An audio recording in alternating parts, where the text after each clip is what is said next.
The next thing that I want to show you that's very, very crucially important is how to reset Painter back to the factory defaults and wipe out any changes that you've made. Now you might be asking yourself, well, why in the world would I want to do that? And of course, the answer is that Painter can sometimes run into problems, particularly when you've done a lot of customization, and there may be something in one of the things that you've customized that's causing Painter to crash. And the way that you fix that problem is by wiping out everything and starting with a blank slate, which is one of the reasons why it was important that we put JSON brushes into the brushes folder of the install folders. That way you'll always have JSON brushes and you can always get back to JSON brushes, even if you have to wipe out everything that you've done to Painter. Now, don't worry about that. I know that sounds scary. I'll show you later how to weed through things and solve problems. But for right now, I just want to show you how to get back to zero, so to speak, with Painter. Before you follow along with what I'm about to do, I want you to be aware that if you've made any changes to anything in Painter that you want to keep, you're going to want to go into your Painter 12 user folder, and you're going to want to drag out a copy of whatever you find in here into, say, My Documents or someplace else where you can keep it for safekeeping so that you can bring it back if you need to, because whatever we're about to delete will be whatever's in this folder. This is what we're about to delete right now.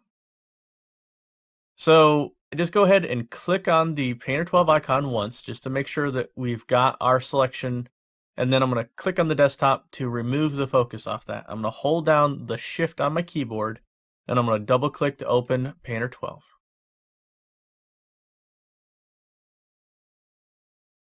It's going to ask me, do I want to restore Painter to its factory defaults, which of course I do.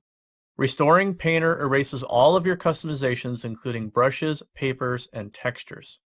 Choose whether you want to restore the current workspace or all workspaces, or cancel.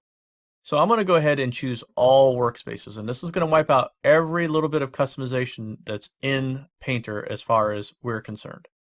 I'm going to hit that, and now we're going to proceed with a relatively normal opening, but it will be a complete blank slate as far as the way Painter will open. We're going to get back to absolute zero. Now this way we can be sure that we're all seeing the same results when we're looking in Painter.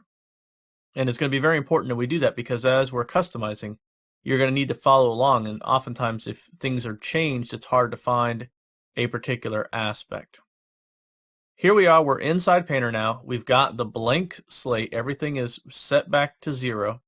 And I want to talk about this welcome screen. Now, this welcome screen here, a lot of this stuff we're going to come back and we're going to cover later. So I just want to briefly run over this, and then I'm going to tell you to do something that you probably are not going to be comfortable with, but that's okay because we'll come back to this later. First, we can create a new image. We can open an existing image. We can open recent images, open a template. We can choose a workspace. We can get workspaces. Now this will take you onto the web. We can control brush tracking. We can control color management. We can see what's new in Painter 12. And we can also check into online training and help. Now over here you'll see that we have the name of the artist, and then we have the website of that particular artist. But we can change the art that we're looking at here by simply clicking this little refresh button.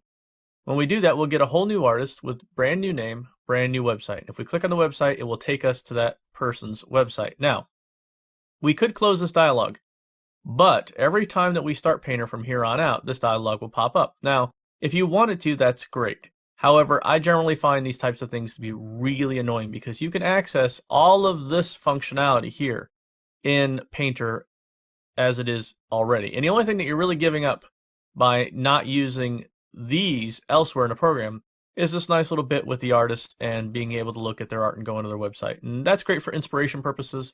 However, I'm more interested in getting to work. I'm not really so interested in looking at other people's artwork.